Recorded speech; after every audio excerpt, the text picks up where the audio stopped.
Starts now. Buying underwear. He's literally looking in the underwear. Now at 6, panic at the mall. A frightening afternoon at Boca Town Center.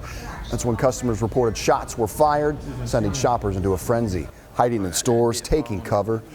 Good evening, I'm Keith Jones. We are learning now one person was injured, but police do say this was not an active shooter situation. Here's what we know. Just a few moments ago here, police wrapped up a news conference detailing exactly what happened. They say they got the call of a shooting shortly after 3 p.m. According to them, one person was found injured in the food court. That person is alive, but no word on their condition at this hour. Police are not saying if anyone is in custody right now, and they are not confirming that there was an actual shooting. Investigators still on the scene right now.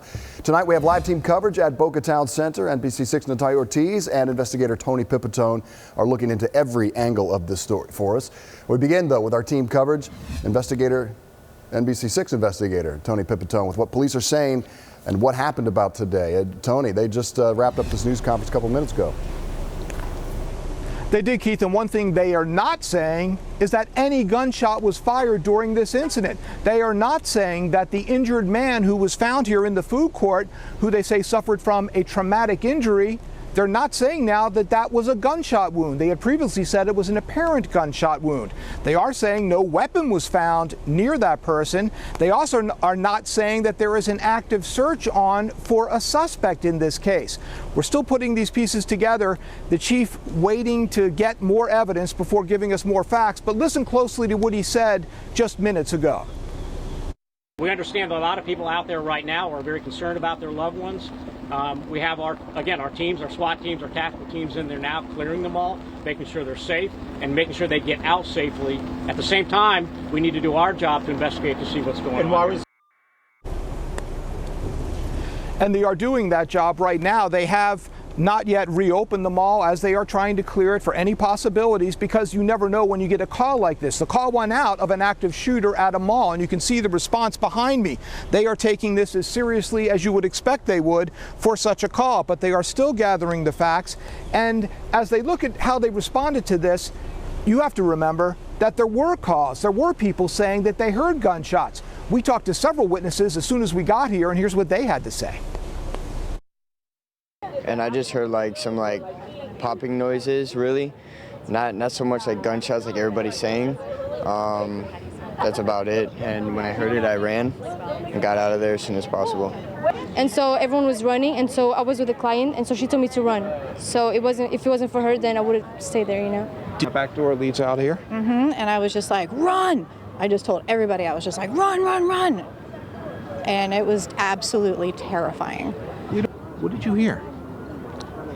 I heard gunshots. I was in PacSun at the register, and suddenly you heard pop, pop, pop, pop, and somebody screaming, shoot her, and then turned around and watched a horde of people running. So we started to run to the back of the store, trying to find someplace to hide. I tried to get under a clothing rack. My phone fell out of my pocket. Then they opened the back door, out the back door, and we all ran out the back door. So they heard popping sounds. One woman did say she thought it was gunfire. Another person said it just sounded like popping sounds, not like gunfire.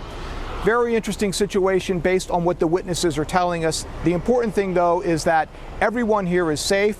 The most serious injury to that one individual, that person taken to the hospital and is part of the investigation. Others had some minor injuries related to what you would expect in this day and age.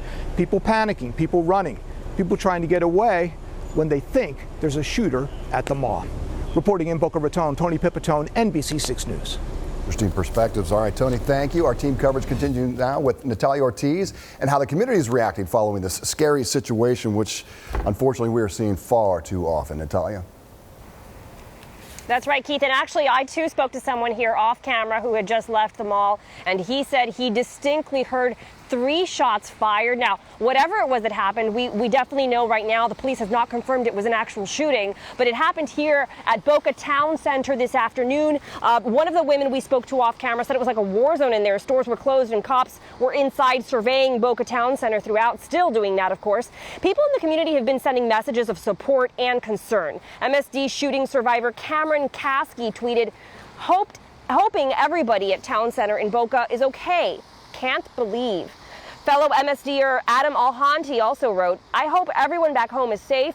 Please do not hesitate to reach out if you need help. If it can happen in Boca, it can happen anywhere. This has got to change. People are dying every day. Now, Congressman Ted Deutsch also tweeted and retweeted several times some updates and information gleaned from Boca Raton's police department, so he definitely has been staying on top of it. And we spoke to a woman who had left the mall, and she, well, lamented the fact that this seems to be the new normal. Take a listen. I don't know what kind of world we are coming to where you can't even shop in a mall with your kids without worrying about getting shot or have a bomb. You know what I'm saying? What kind of world is this coming to? Again, Boca Raton police and fire have not yet determined if it was an actual shooting or not. It was definitely not an active shooter. They have confirmed that. And we do know one victim was taken to Delray Medical Center. Live in Boca Raton, Natalia Ortiz, NBC 6 News. Natalia, thank you. This is not the first time there's been a shooting at Boca Town Center Mall. A decade ago, 47-year-old Nancy Bociccio and her 7-year-old daughter Joey were abducted just outside Town Center Mall. They were taken to an ATM to withdraw money. That's where they were bound and shot to death. Their murders remain unsolved. Well, this is a $400,000 reward for information leading to the arrest and conviction of their killer. There have also been several false alarms at various shopping centers across South Florida. From Dolphin Mall to Aventura Mall, reports of shooters sent shoppers running for cover. Fireworks inside the mall on New Year's Eve in 2018 set off a mass panic for holiday shoppers in Sawgrass Mills. And an accidental shooting briefly locked down Miami International Mall back in 2018. Our crews on the ground are gathering information to bring you up-to-the-minute updates on this developing story. Our digital team also keeping you informed on our website, NBC6.com, and the NBC6 app.